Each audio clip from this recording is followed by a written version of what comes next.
Welcome to Suman TV. నేను మీ Suman TV Nag.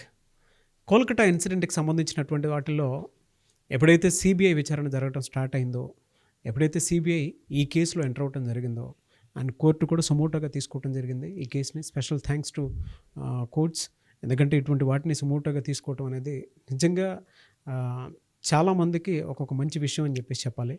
అయితే ఎప్పుడైతే సిబిఐ ఎంటర్ అయిందో, సో దీని మీద రకరకాలైనటువంటి విచారణలు మనం చూస్తూ రావటం జరుగుతుందన్నమాట. అంటే కొత్తగా ఇప్పుడు అటాప్సీ రిపోర్ట్ ఒకటి వచ్చింది.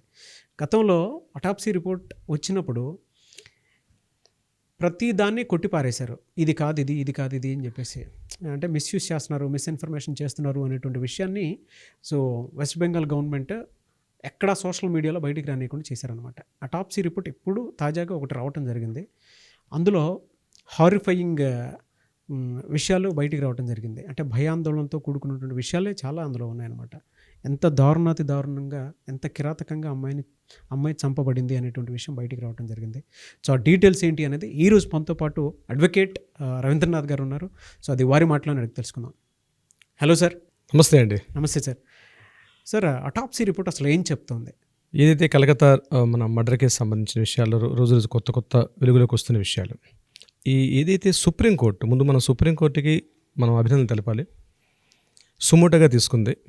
అయితే జనరల్గా అటాప్సీ రిపోర్ట్ తీసుకునేటప్పుడు ఎలా చేస్తారంటే, గవర్నమెంట్ ప్రభుత్వ డాక్టర్లు ఆ యొక్క కేసుని, ఆ బాడీని ఏ యాంగిల్లో చేయాలి, అంటే అది ఆత్మహత్యకు గురైందా, దానికి చాలా ప్రొసీజర్స్ ఉంటాయండి. అయితే ఫస్ట్ టైం ఏం జరిగిందంటే ఈ అటాప్సీ రిపోర్ట్లో ఒక వీడియో షూట్ చేశారు. అటాప్సీ రిపోర్ట్ అది సుప్రీంకోర్టు ఇన్వాల్వ్ అవ్వడం జరిగింది. సో జ్యుడిషియరీ వ్యవస్థ సుప్రీంకోర్టు సుమోటోగా తీసుకున్న తర్వాత ఈ విషయంలో ఫస్ట్ టైము పోస్ట్ మార్టం రిపోర్ట్ని వీడియో షూట్ చేశారు. ఇంతకుముందు గవర్నమెంట్ అఫీషియల్స్, డాక్టర్స్ వెళ్ళి, మెడికల్ డాక్టర్స్ వెళ్ళి అటాప్సీ రిపోర్ట్ ఒకటి వాళ్ళు ప్రిస్క్రైబ్ చేసేసి పబ్లిక్లో ఇది జరిగింది. అంటే కేసు యొక్క సాక్ష్యాలను తారుమారు చేసే అవకాశాలు అటాప్సీ రిపోర్ట్ చాలా ఎక్కువగా ఉండేవి. ఈ అటాప్సీ రిపోర్ట్ ఏదైతే వచ్చిందో బిఫోర్ రకరకాల ఊహాగానాలు వచ్చాయి. కొంతమంది మనం మీడియాలో విన్నాం, ఈ అమ్మ మీద రకరకాలుగా ఏం జరిగిందని మనం చర్చిద్దాం ఈ వీడియోలో. అయితే అటాప్సీ రిపోర్ట్ వెలుగులోకి వచ్చినటువంటి సంఘటనలు ఏదైతే చెప్పారో, ఇంతకుముందు ఏదైతే ఊహాగానాలు సోషల్ మీడియాలో కనిపించిన ఊహాగానాలకి చాలా దగ్గర సంబంధం ఉంది. అక్కడ కలకత్తా కమిషనర్ సిపి ఆయన వచ్చి ప్రెస్ నోట్ ఏదైతే రిలీజ్ చేశాడో దానికి విరుద్ధంగా ఈరోజు వచ్చినటువంటి అటాప్సీ రిపోర్ట్ ఉంది. మార్నింగ్ రిలీజ్ చేశారు అటాప్సీ రిపోర్ట్. ఈరోజు మార్నింగ్ అటాప్సీ రిపోర్ట్లో ఫస్ట్ టైం వినడానికి చాలా భయంకర నిజం ఏంటంటే నాగరాజు గారు, ఆమె మొత్తం శరీరం తల నుంచి కాళ్ళ వరకు మొత్తం 14 చోట్ల తీవ్రమైనటువంటి రక్తస్రావాన్ని కలిగించే దారుణమైనటువంటి గాయాలు కలిగి ఉందట ఆమె మొహం మీద. 14 చోట్ల గాయాల దేహం మీద. అంటే ఆ తల్లి ఎంత అనుభవించిందో సెక్షన్. ఇక మనం మొదటి నుంచి అంటే పైనుంచి చెప్పుకుంటూ వస్తే ఆమె హెయిర్ డ్యామేజ్ అయింది. అంటే తన యొక్క శిరస్సు, హెడ్ డ్యామేజ్ జరిగింది. కళ్ళల్లో రక్తస్రావానికి, అంటే గట్టిగా మెడ నొక్కేస్తే రక్తం ఎట్లయితే బయటకు వచ్చేస్తుందో కళ్ళల్లో చూడండి ఈ గ్యాప్ మధ్య నుంచి బ్లడ్ వచ్చేసింది. At the same time nose పక్కకి వంగిపోయి ఉంది ఆమెది. నోజ్ విరిగిపోలేదు, నోజ్ పక్కకి వంగిపోయి ఉంది. చిన్స్, చిక్స్, జాస్, అంటే ఈ రైట్ జా అంటే కుడివైపు ఉన్న దవడ భాగం పూర్తిగా ప్రెస్ అయిపోయి లోపలికి ఉంది. అంటే ఎంత పాశవికంగా ఆమె మీద దాడి చేశారంది ఇవన్నీ అటాప్సీ రిపోర్ట్లో కనిపిస్తున్నట్టు నేను చెప్తున్నానండి. దాని తర్వాత చెవు భాగం దగ్గర నుంచి కళ్ళు, నోరు, ఇక నోటు భాగం అయితే పైన లిప్స్, టాప్ లిప్, కింద లిప్ రెండు కూడా నలిగిపోయి ఉన్నాయి, బాగా చిట్లిపోయి ఉన్నాయి. ఇవన్నీ కూడా వాటి నుంచి కూడా తీవ్రమైనటువంటి రక్తస్రావాన్ని కలిగి ఉంది. ఇక మెడ పార్ట్కి వస్తే మెడ గట్టిగా ఒత్తితే ఎలా ఉంటుందో మొత్తం ఉబ్బిపోయి ఉంది మెడంతా కూడా. ఇక ఇంటర్నల్ ఆర్గన్స్, లంగ్స్ పార్ట్లోకి వెళ్ళినట్లయితే ఆ లంగ్స్ పూర్తిగా ప్రెస్ అయిపోయింది. అంటే గట్టిగా ఒత్తేయడం వల్ల ఏమిటంటే గాలి ఆడక, ఊపిరాడక చనిపోయింది. ఫైనల్ రిపోర్ట్ ఏం రాశారంటే ఆమె ఏ సంఘటన ఏ రకంగా చనిపోయింది అనే రిపోర్ట్లో ఏం ఇచ్చారంటే ఫైనల్ రిపోర్ట్లో ఆమె ఊపిరాడక చనిపోయింది అని చెప్పారు. ఇక దేహంలో చూసినట్లయితే ప్రైవేట్ పార్ట్స్ అన్నింటిలో కూడా గాయాలు ఒకటి కనిపిస్తున్నాయి. కుడి సైడ్ లెగ్, యాంకిల్ పార్ట్ పూర్తిగా బెండ్ అయిపోయి ఉంది.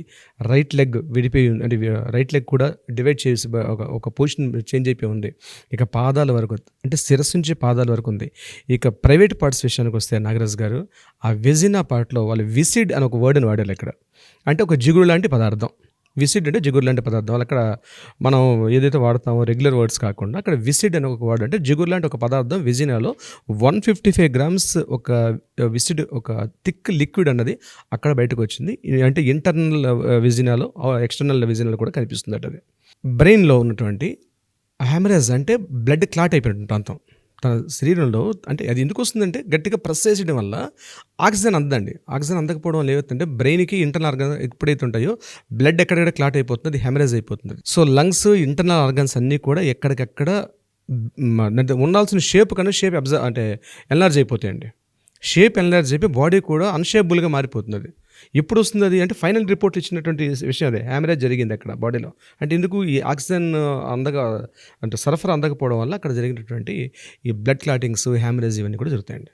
బా అత్యంత పాశవికమైనటువంటి ఒక దుస్సరి, అసలు మాట్లాడుకోవడం కూడా అసలు చాలా కష్టం అండి. అసలు ఏదో ఆర్జికర్ మెడికల్ కాలేజ్ జరిగిన ఈ దుస్సంఘటన దేశవ్యాప్తంగా ఉన్నటువంటి అన్ని మెడికల్ కాలేజీలకు ఒక లెసన్ కావాలండి. ఇప్పటికైనా వాళ్ళు సర్దుకుంటే మంచిది.